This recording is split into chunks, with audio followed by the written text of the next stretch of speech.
Hello everyone, in this video I am going to tell you how to calculate bond order very easily. So let's get started.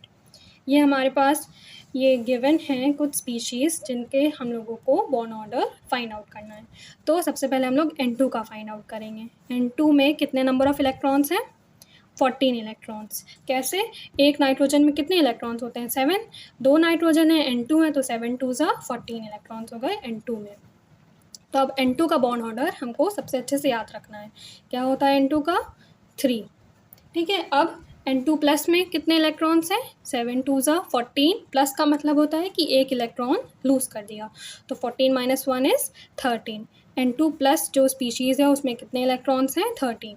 तो उसका bond order क्या हो जाएगा? 2.5. मतलब कि 0.5 कम हो गया. इस पहले 3 था N2 का, फिर N2 प्लस जिसमें 13 इलेक्ट्रॉन्स हैं उसका कितना है? 2.5.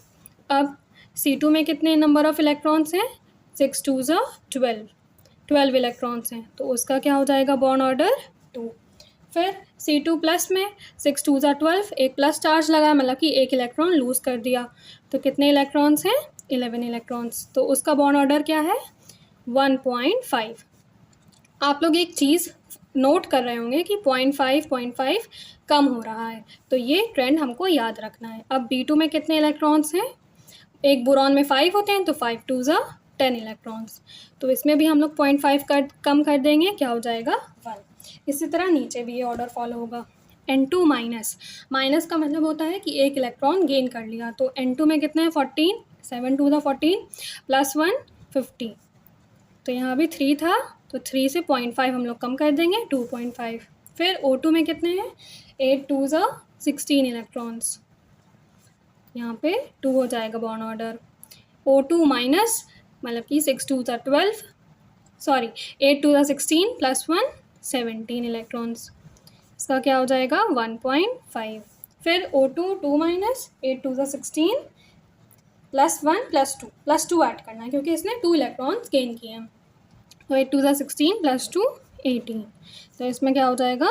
1 हो जाएगा इसका बॉन्ड ऑर्डर. जो बॉन्ड ऑर्डर होता है आइसो इलेक्ट्रॉनिक स्पीशीज़ का. आइसो इलेक्ट्रॉनिक स्पीशीज़ कौन सी स्पीशीज़ होती हैं? मतलब कि जिसमें नंबर ऑफ़ इलेक्ट्रॉन्स सेम रहते हैं. तो उनका जो आइसो इलेक्ट्रॉनिक स्पीशीज़ होती हैं उनका बॉन्ड ऑर्डर भी सेम रहता है. Bond order of iso electronic species is same. Let's say for example जैसे N2 है, N2 में कितने इलेक्ट्रॉन्स हैं? 14. और CO है, CO में कितने हैं? CO में भी 14 है क्योंकि कार्बन में 6 होते हैं और ऑक्सीजन में 8 होते हैं. 8 + 6 = 14. तो इन दोनों में N2 और CO में दोनों कितने इलेक्ट्रॉन्स हैं? दोनों में 14 इलेक्ट्रॉन्स हैं. अब हम लोगों को मालूम है कि N2 का क्या होता है बॉन्ड ऑर्डर? 3 होता है. तो इन दोनों का बॉन्ड ऑर्डर क्या हो जाएगा? 3.